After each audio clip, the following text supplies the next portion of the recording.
श्रीदेवी और दिव्या भारती की शक्लें काफी मिलती जुलती हैं। जब दिव्या भारती का लॉन्च फिल्म इंडस्ट्री में हुआ था तो लोग ऐसा बोला करते थे कि ये श्रीदेवी की डिट्टो परछाई है। दोनों ही बहुत बड़ी अदाकारा थीं और दोनों ने ही एक से बढ़कर एक हिट फिल्में दी थी। दिव्या भारती ने जहां पर छोटी सी उम्र में एक बड़ा मुकाम हासिल कर लिया था, तो वहीं पर श्रीदेवी एक उम्र के बाद भी हिट पर हिट दिए जा रही थी। छोटी सी उम्र में ही दिव्या भारती ने सफलता के शिखर को छू लिया था, लेकिन एक अनहोनी की वजह से दिव्या भारती हमेशा के लिए अलविदा हो गयी। बताया जाता है कि उनकी मौत से पहले वो लाडला मूवी में शूटिंग कर रही थी और उसके कुछ दिन बाद उनकी मौत हो गई। तो ये बात पूरी तरह ऑब्वियस थी कि उनकी जगह श्रीदेवी को वो रोल दिया गया। आपको बता दें कि इस मूवी की शूटिंग के दौरान एक ऐसी घटना हुई थी जिसे देखकर वहाँ सेट पर मौजूद सारे लोग चौंक गए थे। बताया जाता है कि श्रीदेवी उसी जगह शूटिंग कर रही थी जहाँ पर दिव्या भारती ने शूटिंग करी थी, और जब वो सेम लाइन बोल रही थी तो श्रीदेवी उसी लाइन पर बार बार अटक रही थी जिस पर दिव्या भारती भी अटक रही थी। ये देखकर लोग काफी घबरा गए और जल्दी से वहाँ पर गायत्री मंत्र का पाठ शुरू किया गया और उसके बाद वो शूटिंग स्टार्ट की गई। कुछ लोगों का मानना है कि दिव्या भारती की आत्मा वहाँ पर भटक रही थी, जो अपनी मौजूदगी का एहसास दिला रही थी।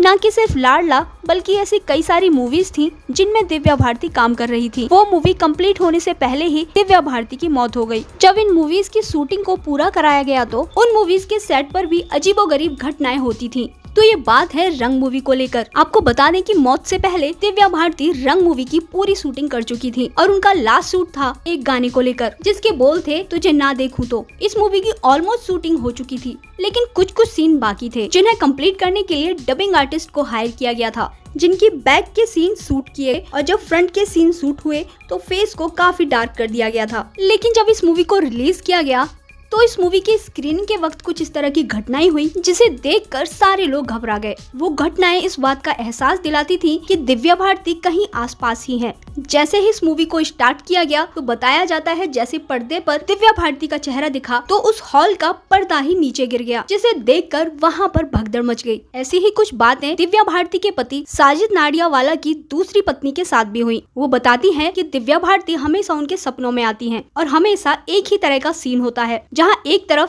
साजिद नाडियावाला की दूसरी पत्नी होती है और दूसरी तरफ खुद दिव्या भारती होती है। इसके बाद साजिद नाडियावाला की बीवी ने दिव्या भारती को लेकर काफी प्रे किया और उनके पति साजिद नाडियावाला भी जब भी कोई मूवी रिलीज करते थे तो हमेशा दिव्या भारती के लिए एक ट्रिब्यूट दिया जाता था। ये बात तो सच है कि दिव्या भारती इस दुनिया से जा चुकी हैं, लेकिन उनके फैंस के दिलों में आज भी जिंदा हैं। तो ये थी दिव्या भारती को लेकर वो बातें जो हमेशा बॉलीवुड में चर्चाओं का विषय बनी रही हैं। बॉलीवुड और सोशल मीडिया की इंटरेस्टिंग न्यूज से अपडेट रहने के लिए हमारे चैनल को अभी सब्सक्राइब कीजिए।